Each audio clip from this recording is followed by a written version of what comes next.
Hello, good afternoon, everyone, and welcome to this session on trading economic news. We're just going to get ready for the report that is due out in about 15 minutes, so we better get started. So as usual, we're just going to go through the trading plan, starting off with the economic calendar. Today is Friday, the 4th of December, final day of the trading week. And the main market we're looking at is the euro US dollar. So we're looking for reports of high importance and also noting reports of medium importance that could affect the euro or the US dollar. So going through the calendar today, we know that in 15 minutes we have the Canada unemployment rate, and most importantly also the United States non-farm payroll and unemployment rate. And as we know, reports of high importance due out from the United States affects all financial markets. So all financial markets are affected by reports of high importance due out from the United States. So it affects the stock market, the bond market, the commodities market, and all currency pairs. So all markets are affected by reports of high importance due out from the United States.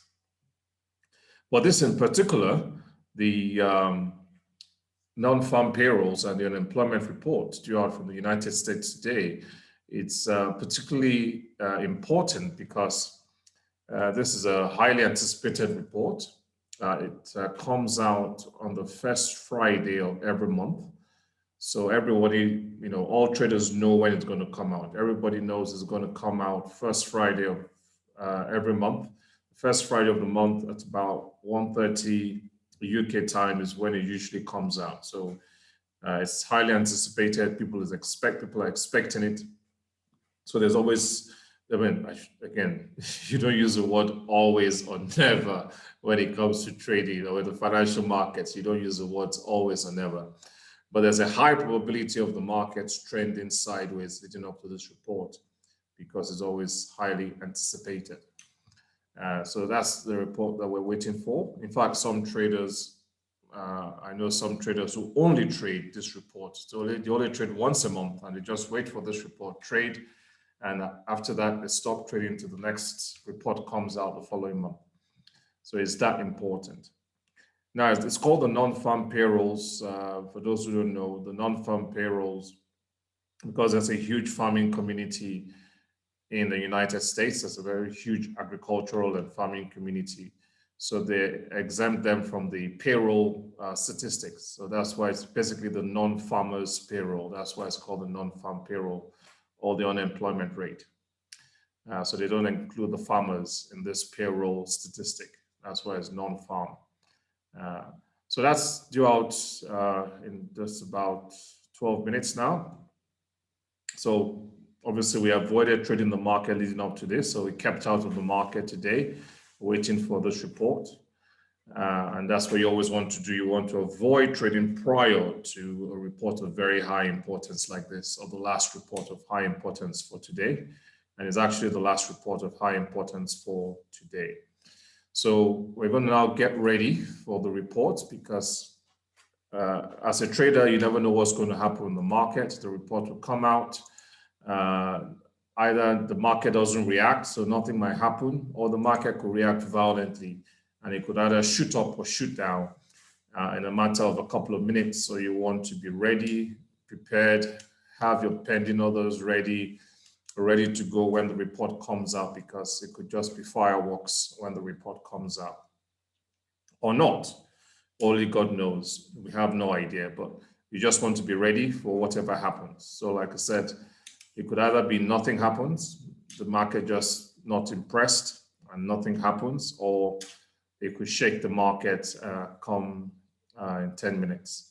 Usually what tends to happen, as you can see, you have here on the right-hand column here, you have the previous report from last month, and then you've got what the economists and the market is forecasting. So you've got the previous and the forecast. Obviously, we're not going to wait for the report. We're just going to plan our trade. But usually you find that Again, usually you don't use the words always or never, but usually if the actual report is way different from the forecast report, then that could shake the market. So for example, now the previous was 638,000 non-farm payrolls. They're expecting that to drop to 469,000. So if the actual report comes out and it's around that figure and is what the market expects, then there might not be much reaction. Obviously, if the actual report comes out and is vastly different from what the market forecasts, then yes, the market, that could shake the market and cause the market to either go up or go down. Same with the unemployment rate. Previously was 6.9%, and the market is, and the economists are forecasting is going to be 6.8%, so it's going to drop by 0.1%, which is a good thing. But again, if the actual report comes out and it shows there was actual increase in unemployment, or it reduced, or it fell much more than expected, then that could also make the market react violently. So yeah, sometimes that's what you might notice. If the report is as forecast, there might not be much excitement, but if it's way different from what is forecasted, then that might, again, keyword is might, again, you don't use the words always or never. So keyword is might then shake the market if it's vastly different from what has been forecast. But again, we have no idea what's going to happen. All we just want to do now is get prepared for when the report is released. So let's get ready. So that's the Euro US dollar. This morning, you can see where it was trending sideways between these two white lines. But you can see where it's obviously broken that sideways trend there and started to trend up in a haphazard manner. So this sideways trend now is no longer relevant. So let me get rid of that. So it started to go up. You can see the moving average to going up with it, but I'd say it was going up in a haphazard manner. And of course, now it's beginning to fall. But you can now see the market is still clearly just between R1 and the pivot point. So we're going to this is going to be our potential entry point. So if the report comes out and the market shoots up, I'll be happy to buy if it breaks R1. If the report comes out and it shoots down, I'll be happy to sell below the pivot point. Okay, so I'm just going to get ready to place my trades. I usually don't like placing my orders till just a couple of minutes before the report comes out, because you don't want the market to take you into the take your order before the report comes out, because sometimes a couple of minutes before the report is announced, the market can start jumping up and down, and you don't want to get caught up in that. It takes your order, takes you out even before the report comes out. So again, because you want to place your order as close to the time of the report as possible. But in this case, luckily, we're quite lucky that there's still some distance from the market to the pivot point and R1. So I'll start with R1. R1, we can see is the level there is 1.2179. So 2 pips above that will be 1.2181. So 2181.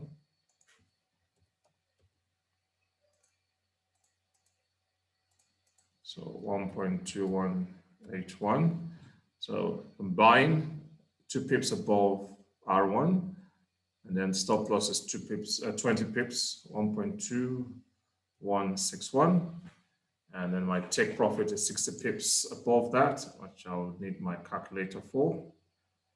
So that's 2181 plus 60. So that's 2241. So that's 1.2241. If you want it to expire at 6 o'clock or 7 o'clock London time, you can set that. There you go. So I've got my pending buy order there, ready to buy. So the market goes up, takes my buy order. If the market goes up and breaks R1, I've got a pending buy order there to buy. Of course, if it falls back down, my stop loss of 20 pips is in place, but if it continues to go up, I've got my 60 pips profit limit there in place. And then for the sell, that'll be, you can see the pivot point is 1.21399. So I'll round that up to 1.2140. So if the pivot is 2140, 2 pips below that would be 2138.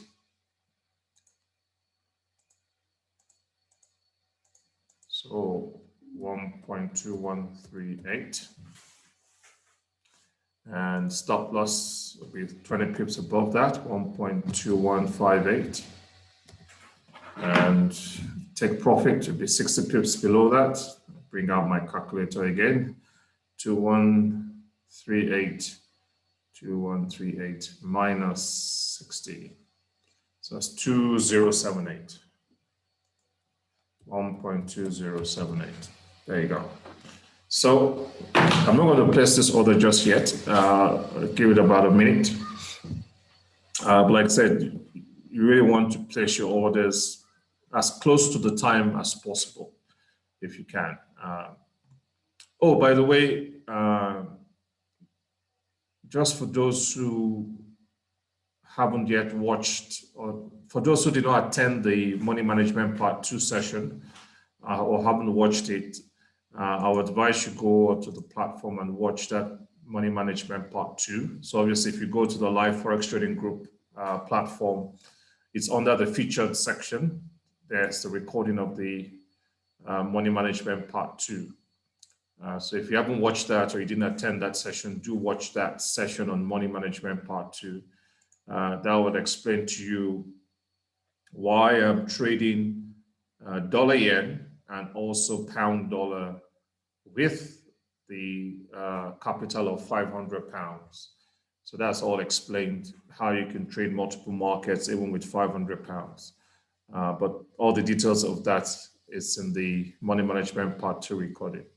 Okay, now we're getting close to the reports. So let me put that there. So we're all set now. So I've now decided where I want to trade, what I'm going to do, and I'll let the market decide the rest. And again, this is actually very important. And this, I think everyone on the platform, you all know I opened this account and funded this live IG account, I think 1st of October. So I've been trading this account and showing all of you this account on the platform, posting the account statement every Friday evening. And you can see, despite the bad weeks we've had since October with the elections and with the uncertainty and lots of losses, you can see I've only lost 30 pounds in 2 months over the bad 2 months where the market wasn't really going anywhere with the elections. So that's the key. That's really the bottom line of money management. So despite the uncertainty in the markets, the losing trades, trading 3 markets, the pound dollar, the dollar yen, and the euro US dollar, despite all that, I had a negative loss of 30 pounds.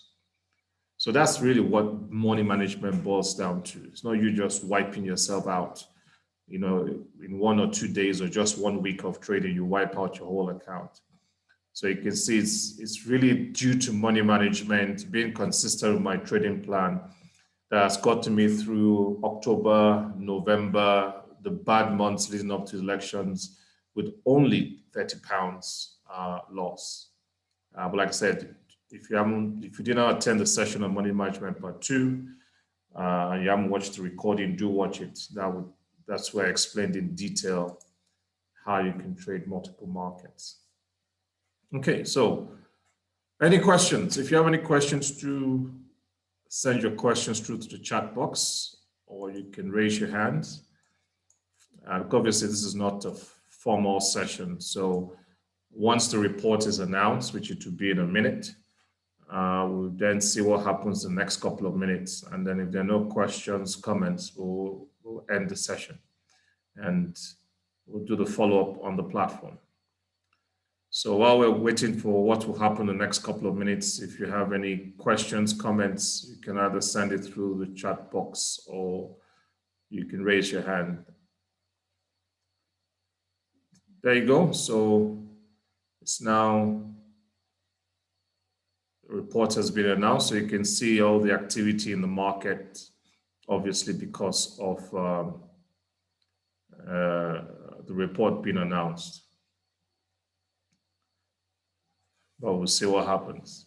Usually about, the first 5 minutes is the market deciding what to do, what to make of the report. And actually, this is the reason why you don't want to be too close to the market when the report comes out. So for example, now, if the market was very close to R1, I'll be reluctant to put my order there because you can see when the report first comes out, there's a bit of volatility where it's just going up and down, up and down. That's where the market is still deciding whether it's, to react positively or negatively to the report. And then usually after about 5 minutes, it settles down.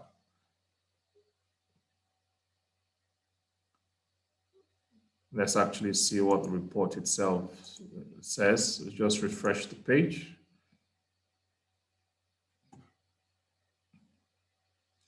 Okay, it hasn't come out yet because you can see that's where you have your actual reports, the forecast, and the revised.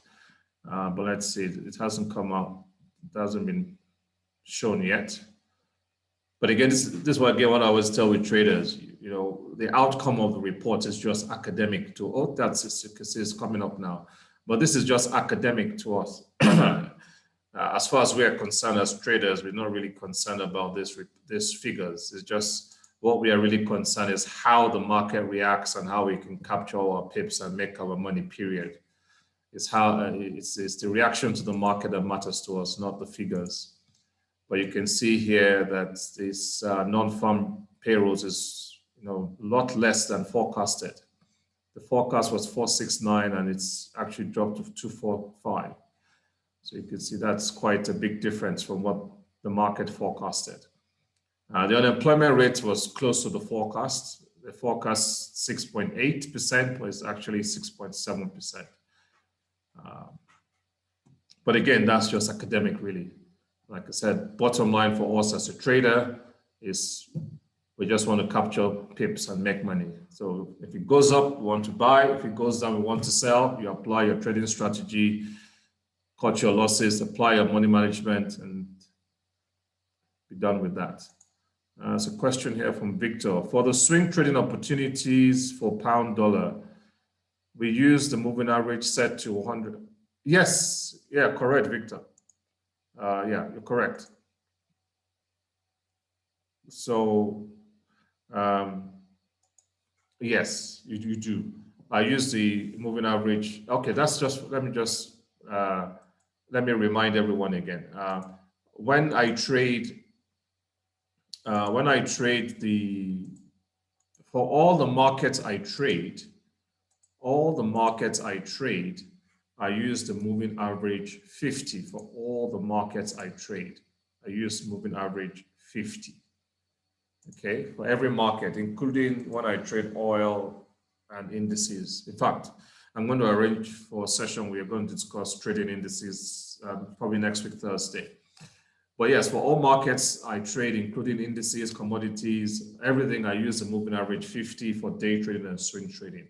But for the pound dollar, just only the pound dollar, I use the moving average 100, which is what Victor was asking. So yes, so it's for the moving average, for the pound dollar only. Again, this is just from experience and me trading on this market. I found the moving average 100 works better for me for the pound dollar. But I use moving average 50 for all the rest.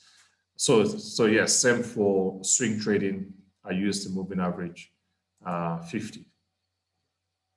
Sorry, moving average 100. So yes, for the pound dollar, I use the moving average 100 for swing trading and day trading. And you can see my pending orders there for the pound dollar. And then that's the dollar yen.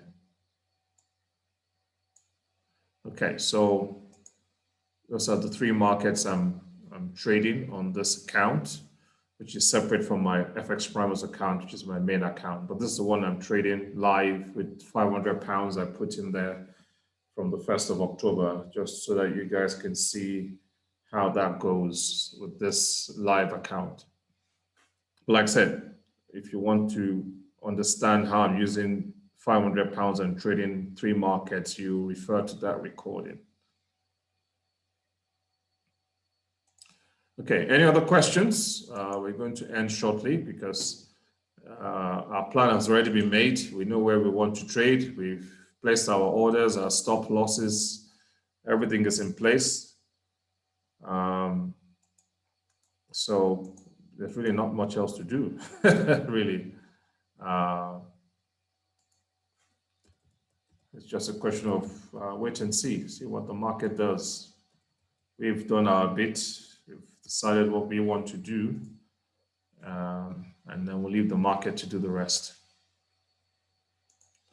Any questions, comments? Question for all. Okay, Elizabeth has a question for everyone. Do you want to unmute yourself, Elizabeth, and ask, or you want to type it?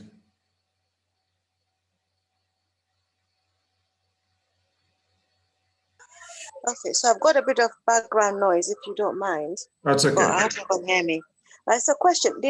Has anybody managed to open a live account with IG for with the income of about 38,000 per annum? Ah, yes, I remember you asking that question, Elizabeth. Yes. So yes, I think if anyone opened an account, a live account with IG recently, and you opened an IG live account successfully recently, please do assist Elizabeth with what the requirements were in terms of opening a live account. So if you open a live account successfully, please liaise with Elizabeth and assist her. She's having some problems with IG and opening a live account with IG. So if any of you can help her out, we'll be truly grateful if you can help her out. If any of you opened a live account recently with IG successfully. Unfortunately for Elizabeth, I opened my account with IG about 18 years ago. And of course, the rules, the regulations, all sorts have changed since I opened my account 18 years ago. And of course, like I said, I have no relationship with IG. I'm not an affiliate of theirs. They don't pay me any money. I have no relationship whatsoever with them. So unfortunately, because I had opened my account 18 years ago, I don't know what the current rules and regulations are in terms of opening a live account. So yes, if anyone opened a live account recently, please do help Elizabeth out and reach out to her. Okay, thanks. Pleasure. Victor, why does your trade dollar-yen not have take profit? Victor, just ignore my trade. But it's a good thing you spotted it. But just ignore it. Obviously, the other things, the other ways I trade, the other things I do, and like I said, the trading plan I've given you all is something you can start trading with. That you totally understand, that you have a knowledge about the basics behind it. But like I always tell people, that there are 1,000,001 ways to trade. And of course, once you gain experience with trading and you're very, very comfortable with the initial strategy you're using, nothing stops you from adding more strategies to your bow as you learn, as you go along. But again, like I always warn people, don't try and do too much too soon. If you're struggling with one strategy, or struggling with money management, you're struggling with analyzing the charts, this is not the time to try and do too many things at the same time.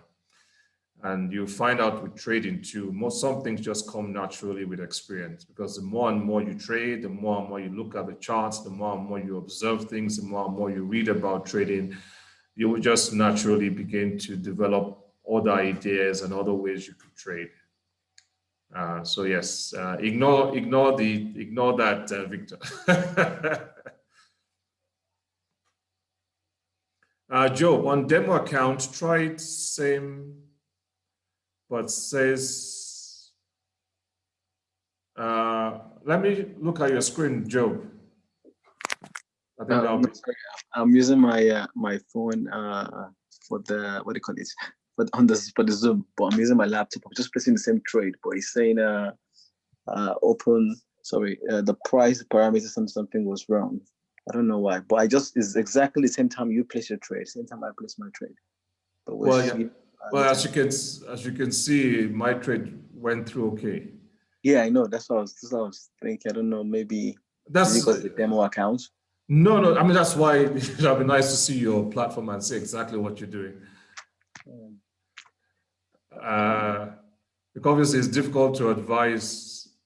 Yeah. Because like you said, if we did the same thing and mine went through and yours didn't go through, then there's obviously something wrong you're doing on your side. But the only way we can tell is for us to look at it and you do it at the same time. Actually, let me go to my demo and see. This is the live account. So let me go to the demo and see if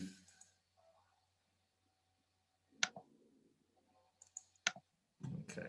So let's do this. If it goes on my demo, then you know you're definitely doing something wrong there. Yeah. Okay. Okay. So, like I said, that's 2181.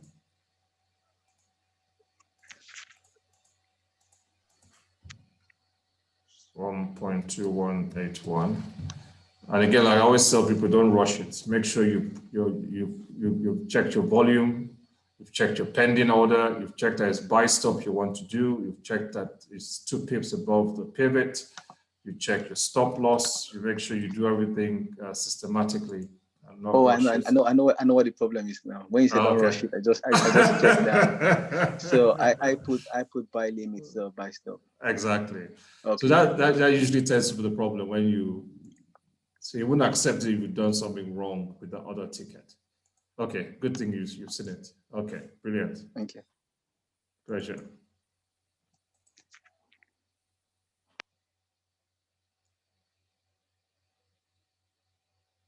So come back to the live.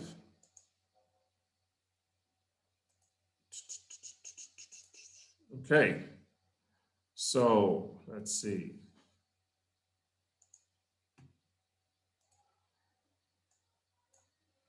All right, any more questions before we call it a day on this session? Like I said, we'll leave the market to do what he wants to do. I'm on the demo and I'm fine. Press my okay, Barbara. Yeah, so Job has found out the problem. Okay, so if there are no more questions, I wish you all a good afternoon. Like I said, we'll carry on the platform if there are any changes to what we've done so far. But for now, we'll let the market decide what it wants to do. We've decided where we want to trade. We'll let the market decide the rest. All right.